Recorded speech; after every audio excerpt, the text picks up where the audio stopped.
Pakita natin to. Takoyaki. Ang pangalan is Ayan, ay hindi, wala. ang pangalan is Queen Taco. So dito talaga sa Angeles ang pwesto nila. Diyan sa ano? Oh, magkakaroon daw sila ng pwesto diyan sa may gilid ng bridge. Tinuro niya. Tapos asa na ba ako kanina? Ayun nga, nakita ko to kasi nahanap ko to dahil nga binanggit ni Wanch episode. Shout out bro. Masarap nga, masarap.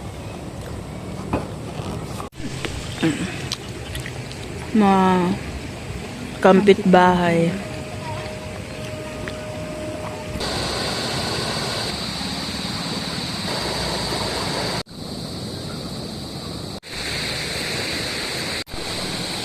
Kanin.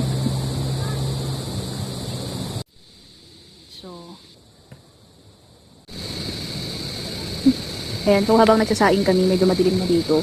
Padilim na. Oh, padilim na. So, isa-semi-unbox na namin yung nakuha naming bagong ilaw.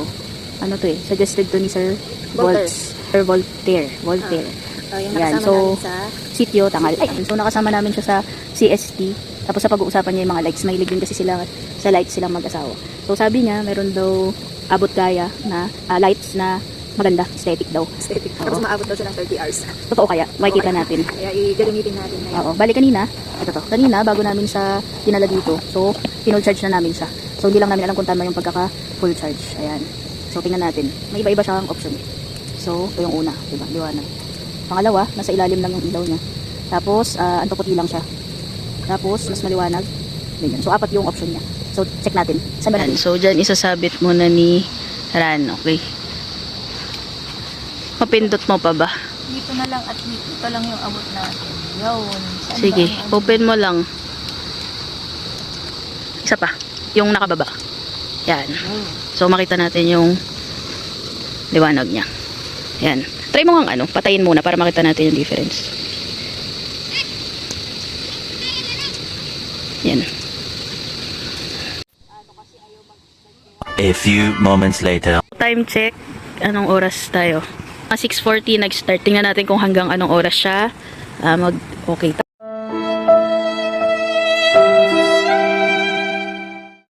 Oras na 7:50. So mag-alas 8 na ng gabi.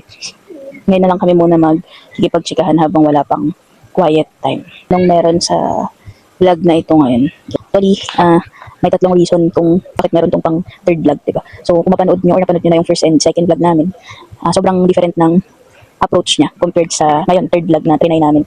Kasi yung first saka second vlog namin is nag-based kami sa kung ano yung usually gusto naming pinapanood. So yun is ASMR. So yung mga umuulan, magaganda yung tunog nature lang lahat. So yun nga, nung nasa CST kami, tsaka dito din sa Angeles yung first vlog namin is talagang as much as possible, puro tunog nature lang. No, naka-subtitle lang siya. But hindi itry yung different approach. May mukha, ganyan, makikipagkwentuhan, like kung ano talagang ginagawa namin sa camping. Yun talaga na yung ipapakita namin. Hindi pa namin alam kung magiging tuloy-tuloy na ganito. Siguro ano yung approach na bagay sa amin or kung saan kami masaya. Ay, pangalawa, naman itry namin yung motocamp. Okay, so gamit namin ngayon yung motor namin. So tag-isa kami ng motor na gamit. Pangatlo is from heavy camping, hindi literal heavy hindi naman heavy gears. Ayun, so from heavy gears na camping, itatry naman namin yung medyo lightweight. Disadvantage kasi pag heavy camper, puro mabibigat yung gamit yung gears. Disadvantage na hindi ka kagad makakapag-camping basta-basta. Kung baga, camping na tayo overnight, hindi kaya kasi nga syempre puro full yung gear mo. Gamit namin is sedan. So grabe pag yun yung gamit namin, dalawa lang kami pero parang tatlo yung full pack yung likod, yung passenger sa likod saka yung sa gitna tapos sa likod yung compartment. Isa pa sa disadvantage yung pag heavy gear yung mga dala mo, ang hirap niyang i-set up between yung overnight, full setup mo yung gears mo, parang nakakapanghinaan. Yung overnight, diba? Parang nakakatamad. So, dapat 3 days to. oo, 3 days, 2 nights. Para naman sulit yung pagod mo mag-set up na. Set up tsaka baklas. Tsaka baklas. Ako personally, na-inspire lang ako dun tayo. Prime ang Supremo. Hello sir, kung nanonood ka man. Pero kung hindi, okay lang. So, ayun, kasi grabe, nakasabay namin siya sa CST. Galing siya ng Manila, papunta ng Palawig, Zambales. Kasi nang dala lang niya, motor. Tapos, maliit na tent lang.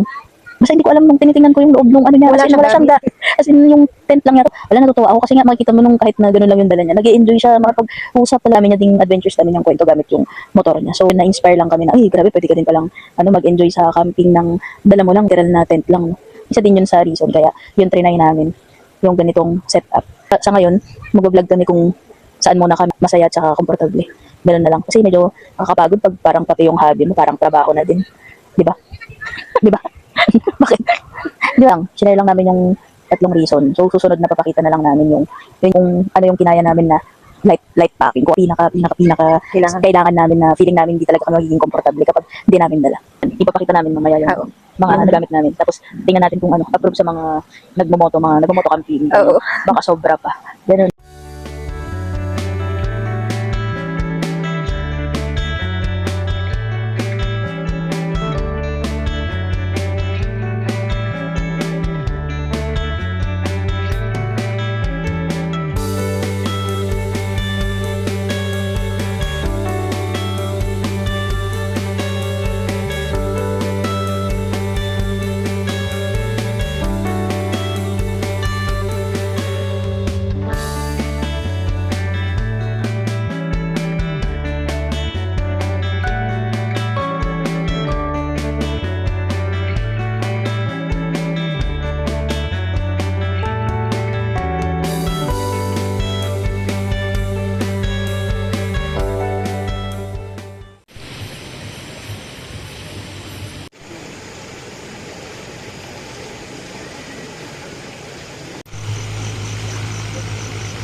Init.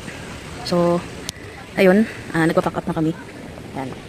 Dahil medyo magtatanghali na, kailangan natin namin umuwi. So, habang ganun, tatry natin tong mic na nabili namin sa Orange Shop.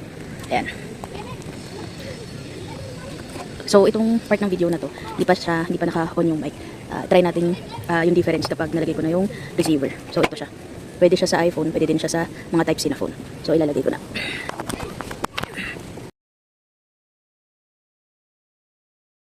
Yan. So, pag naka-green na yung mismong mic, so okay na yun. Dapat gumagana na siya. Tapos, ito, nabili lang namin sa Orange App. Actually, mura lang siya kasi naka-sale yata siya nung nabili namin. So, ayan. Ang brand niya ay TNW Wireless Lavalier Microphone. Ang model niya is W16. Ayan. So, ito yung specs niya. Actually, meron pang version na dalawa yung kasama niyang mic. Kaya, baka yun yung susunod naming itry. So, di naman to sponsor, kailangan lang talaga namin ng maayos na mic. Lalo na ngayong try naming mag-vlog ng may muka at ng may boses.